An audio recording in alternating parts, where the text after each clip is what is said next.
Hello friends, welcome to shorthand super fast writers. दोस्तों, आप इस चैनल को सब्सक्राइब कर लें और बेल आइकन को दबाएं डेली शॉर्ट हैंड डिक्टेशंस के लिए। और आज के मैटर की ट्रांसक्रिप्शन के लिए आप डिस्क्रिप्शन की लिंक पर जा सकते हैं और इस तरह के और भी डिक्टेशंस लिखने के लिए आप हमारे प्लेलिस्ट पर जा सकते हैं। शुरू करते हैं आज का डिक्टेशन ट्रांसक्रिप्शन नंबर 291 से, volume number 14, SSC stenographer grade D के लिए। Be ready. 10 seconds. 5 seconds. Start. As you are aware, before the Constitution, we had the federal court as the highest court in India, of course, subject to the Privy Council. Then, when the Constitution was framed and when it was inaugurated, provision was made in Article 124 that there shall be a Supreme Court of India. As you are aware, in Schedule 2, Part D, some provisions were made regarding the salaries to be paid to the Supreme Court, Chief Justice, and other judges of the Supreme Court in respect of certain matters, as for example, leave, pension, and certain matters, for example, provisions was made in Article 125. This is the position that was created under the Constitution. Now, about 8 years have elapsed and a considerable amount of experience has been gathered. It is considered desirable that in respect of certain aspects of this question, namely leave of absence, pension, and certain other conditions of service, we should have a law made by Parliament. That is the reason why this bill has been placed before this honorable House.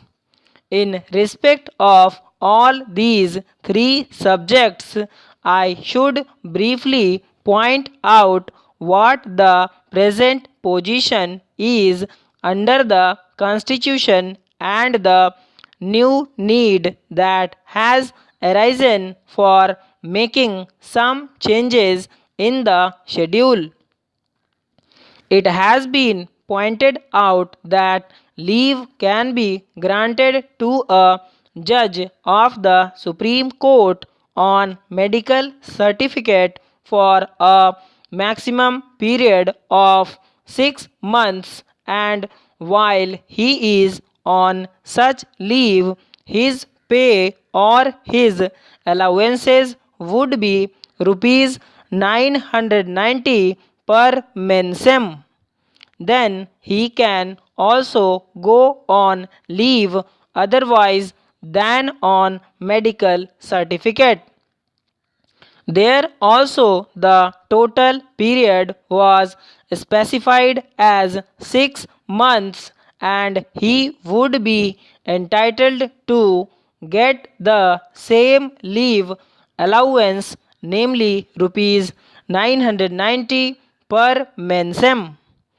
There might arise certain other circumstances when he would have to go on leave otherwise than under the two categories of leave which have been referred to by me just now.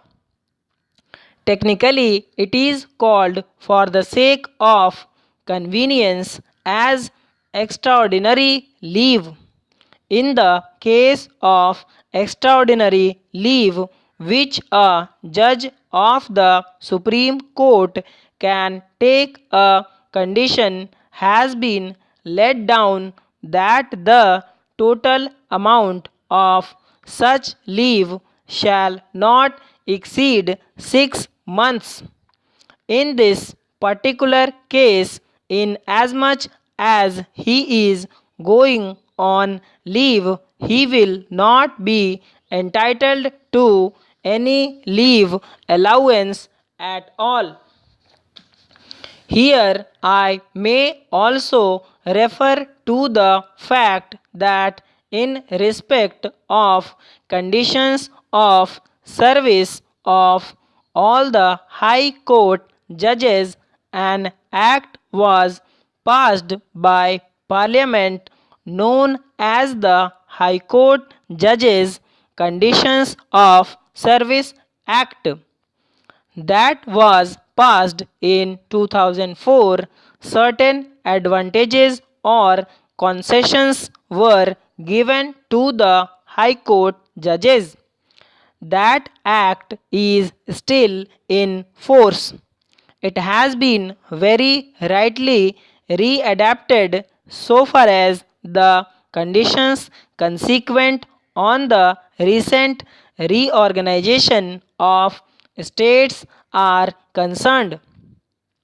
Therefore, in respect of the High Court judges, we have got the Act of 2004, which we propose to amend in certain respects, and a bill in that respect will be considered by this Honorable House immediately after this present item. Therein we have followed a certain principle so far as the granting of leave is concerned. All the terms therein are fairer so far as High Court judges are concerned than what they were in respect of the Supreme Court judges. There a system was followed, and all that we have done in the present case is to take over that system and make it applicable to the Supreme Court judges with a few minor changes here and there. The policy or the practice that was followed there was this: leave was to be calculated in terms of leave on half allowance. That was merely a technical circumstance. It does not in any way make any particular concessions.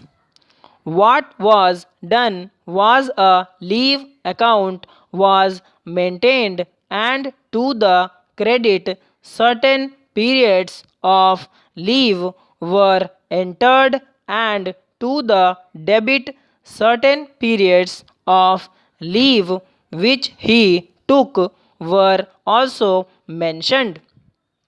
I would point out that so far as the credit side is concerned, it has now been laid down that in respect of the Supreme Court judges also there shall be a leave account, and the highest amount of leave to which a judge of the Supreme Court will be entitled will be 1/4 of the actual period of service, but we have laid down a further condition or restriction according to which the aggregate amount of leave will not exceed their years on the whole. Therefore, following a certain principle, this will be to the credit of the Supreme Court judge. Then, so far as the taking of leave is concerned, certain rules have been laid down and they are being adopted here. So, thanks for watching. Do like, subscribe, and share.